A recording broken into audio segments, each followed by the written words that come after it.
Hi friends, అందరూ ఎలా ఉన్నారు? నేను బాగున్నానండి. అందరు బాగుండాలని భగవంతుని అయితే ప్రార్థన చేస్తున్నాను. ఈరోజు మనం basmati rice, vegetable rice prepare చేస్తున్నాం ఫ్రెండ్స్.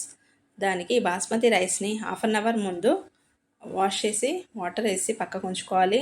అలాగే బీన్స్, క్యారెట్, పొటాటోని ఆయిల్లో సాల్ట్ వేసి ఫ్రై చేసి అవి కూడా రెడీగా ఉంచుకుందాం ఫ్రెండ్స్. ఇందులో మసాలా దినుసు గిన్నెలో ఆయిల్ వేసి మసాలా దినుసులు వేసుకున్నాక ఉల్లిపాయలు, పచ్చిమిర్చి, పుదీనా, కొత్తిమీర వేసుకోవాలి. కరివేపాకు వేసుకుంటే లేదంటే లేదు. ఇందులో బిర్యానీ ఆకు, బఠానీ, పచ్చి బఠానీ వేసుకుంటున్నాను. ఇది హెల్త్కి మంచిదండి. విటమిన్స్ అన్నీ వేస్తున్నాము. కూరగాయలలో అన్ని విటమిన్స్ ఉంటాయి.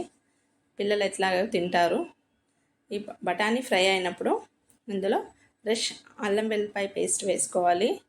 మరియు ఇందులోనే కొద్దిగా సాల్ట్ వేసుకొని ఒక 5 మినిట్స్ అయితే కలుపుకోవాలి ఫ్రెండ్స్. ఈ అల్లం వెల్లిపాయ పచ్చి ఫ్రెష్ది కదా, స్మెల్ వస్తుంది. అందుకని కొంచెం ఆయిల్లో అయితే ఫ్రై చేయాలి. దీనికి క్వాంటిటీ ఏంటి, రైస్ 2 గ్లాస్ తీసుకుంటే 1.5 గ్లాస్ వాటర్ వేయాలండి. ఆ గిన్నె కొలతని బట్టి 2 తీసుకుంటే 1.5 వాటర్ అయితే వేసుకోవాలి. ఇప్పుడు సాల్ట్ వేసుకున్నాను. సాల్ట్ కూడా తక్కువనే వేసుకోవాలండి.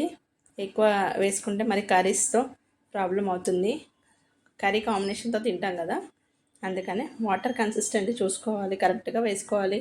మరి ఈ వాటర్ బాయిల్ అవుతున్నప్పుడే 1 స్పూన్ నెయ్యి వేసుకోవాలి.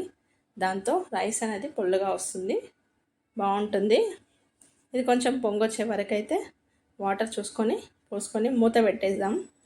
తర్వాత రైస్లో వాటర్ తీసేసి బాస్మతి రైస్ని కూడా వేసేసుకోవాలి. వాటర్లోనే మొత్తం వాటర్ తీసేసి వేసుకోవాలండి. మళ్ళీ వాటర్ ఎక్కువ అవుతాయి. అందుకని ఇవన్నీ ఒక పొంగు వచ్చే వరకు ఉడికిద్దాం. ఆల్మోస్ట్ లాస్ట్ స్టేజ్లో ఈ వెజిటేబుల్స్ అన్నిటినీ వేసేసుకోవాలి. వేసేసుకొని ఒక 5 నిమిషాలు పొయ్యి మీద పెడితే ఎంతో టేస్టీ వెజిటేబుల్ బాస్మతి రైస్ అయితే రెడీ అయ్యింది ఫ్రెండ్స్.